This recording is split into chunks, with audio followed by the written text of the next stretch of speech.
Hello, everyone, and welcome back to the Common Sense Crypto channel. As with you always, this is Rich doing another video today on XRP. So I hope you're all having a wonderful day today, wherever you are in this great world. We're going to talk about XRP.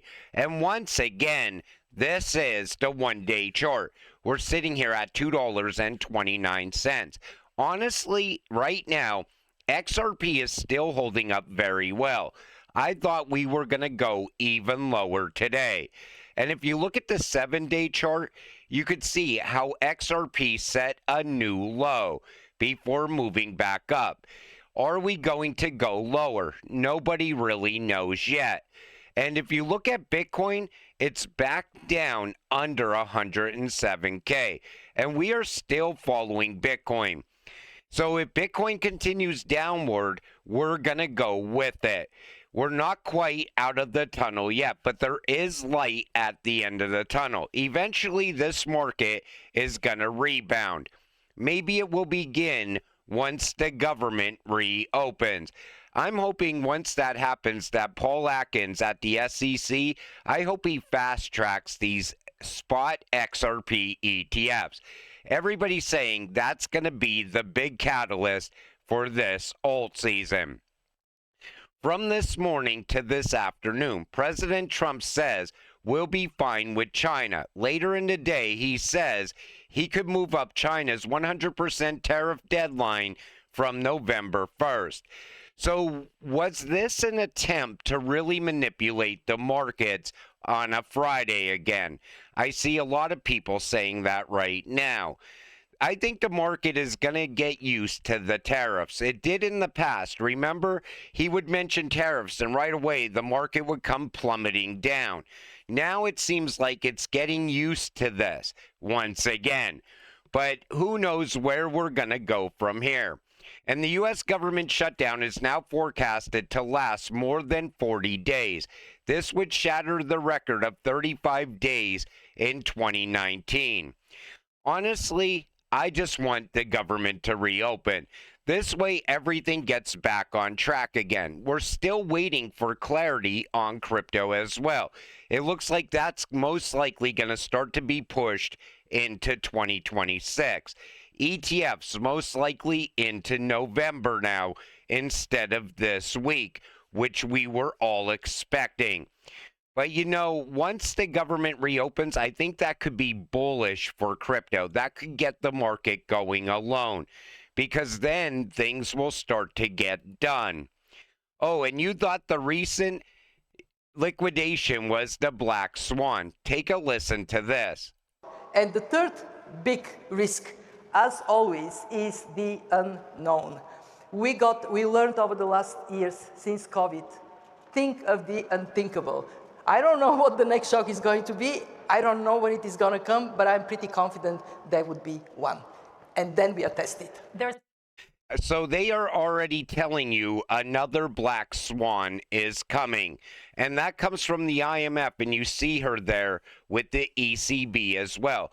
They already know a major crash is going to happen.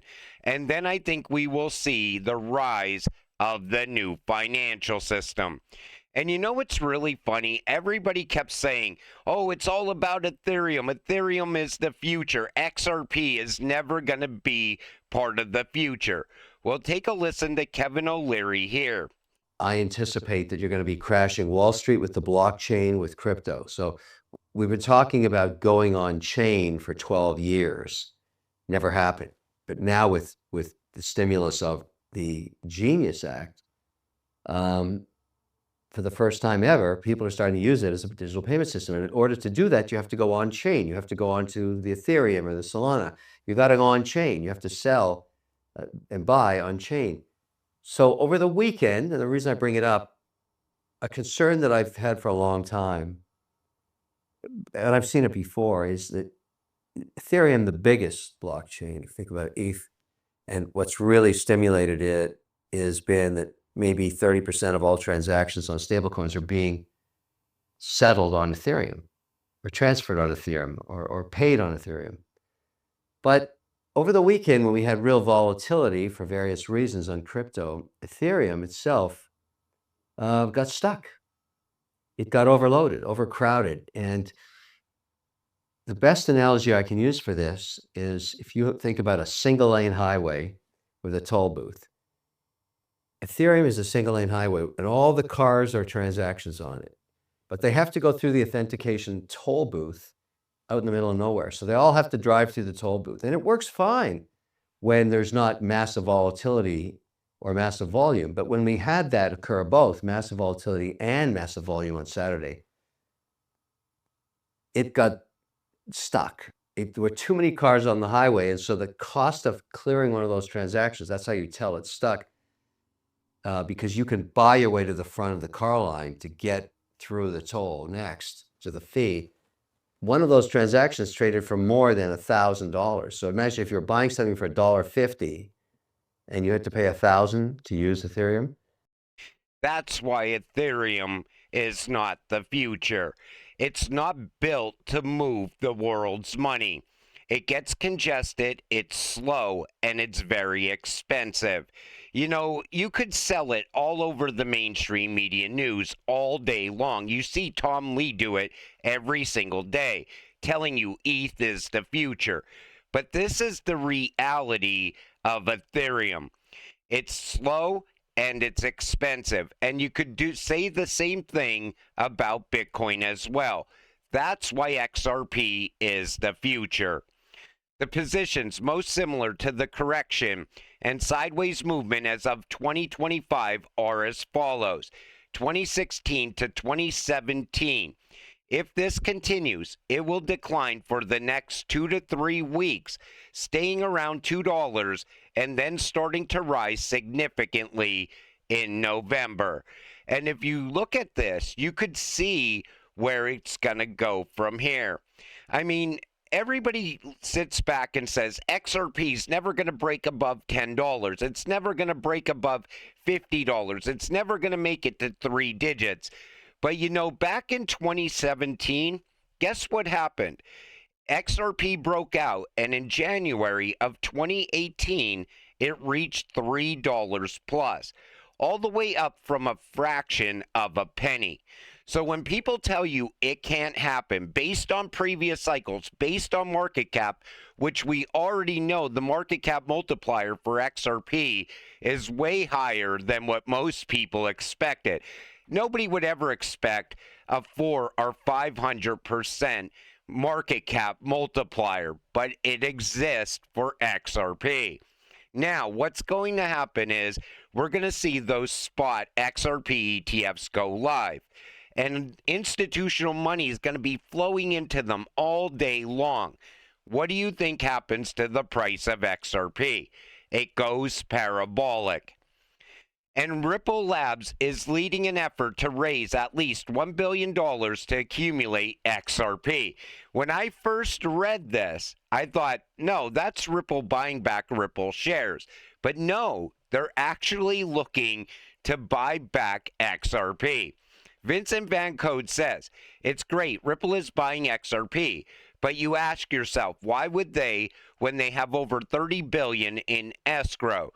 They can easily access 500 million XRP each month. Well, that is the exciting part.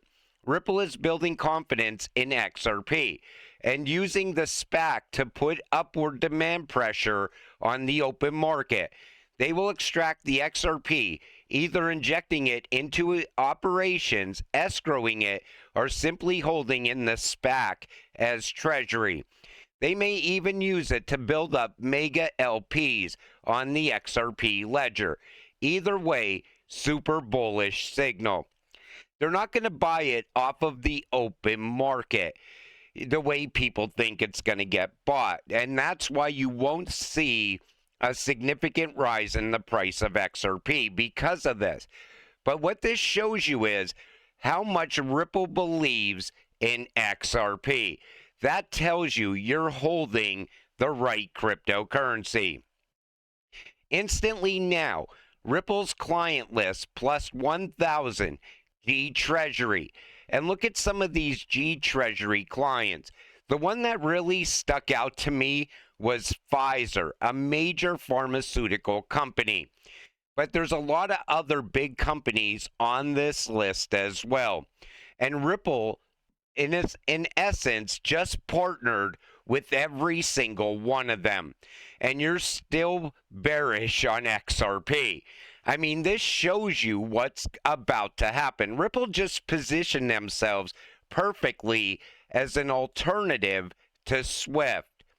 And Johnny Deaton says that this is not the last of acquisitions. Ripple has acquired Hidden Road for $1.25 billion, prime brokerage, clearing, multi-asset infrastructure, Rail for $200 million, bolstering Ripple's stablecoin infrastructure payments, adds virtual account and automated backend, and strengthens its competitive position in stablecoin-based payments.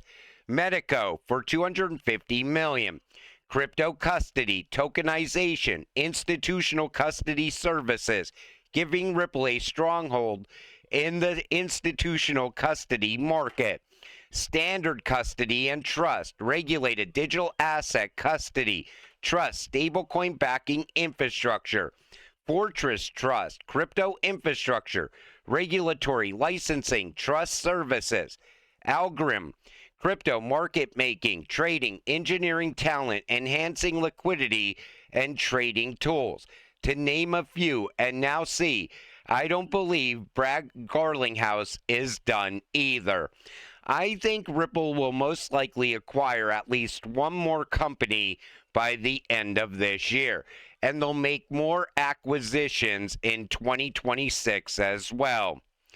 Ripple hired top Trump lobbyist Brian Ballard to shape U.S. crypto regulation.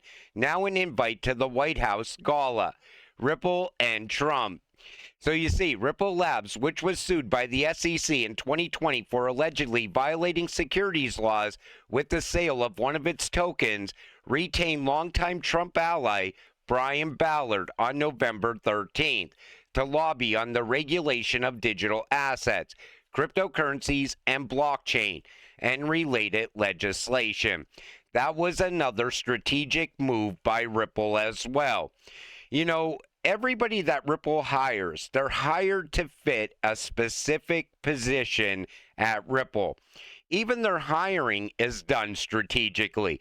Everything that Ripple does, you could see how it's meant to be done in that way to push Ripple even one step closer to taking over Swift.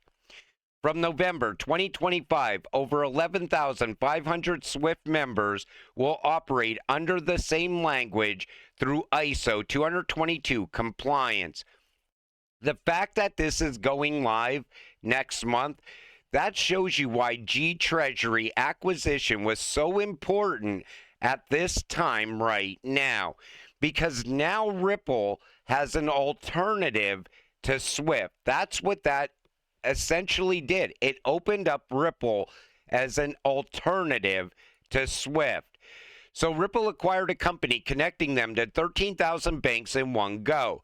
G Treasury uses Swift to handle its messaging, but this is what they need at Swift for now.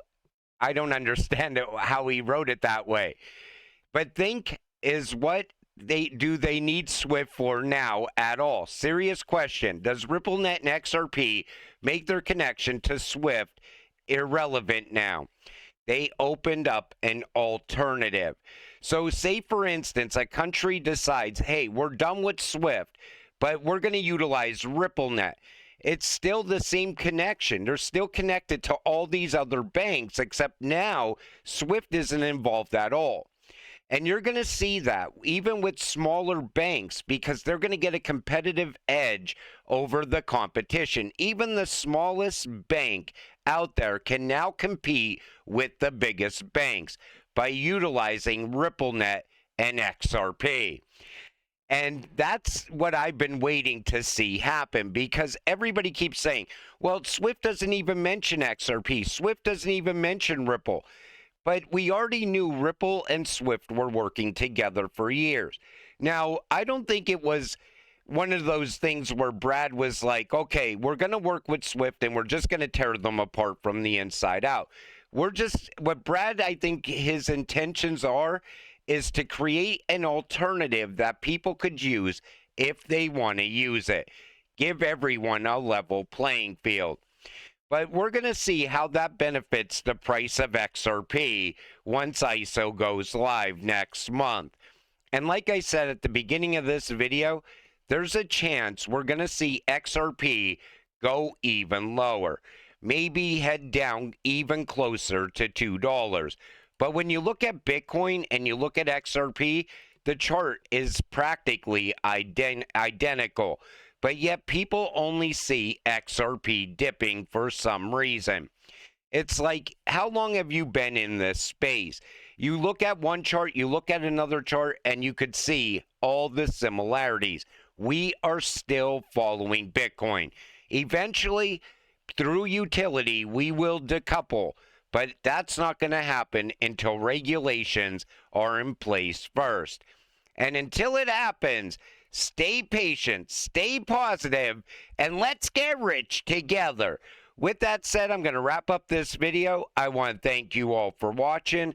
I appreciate all of you. I'll see you in the next one. Have a great night.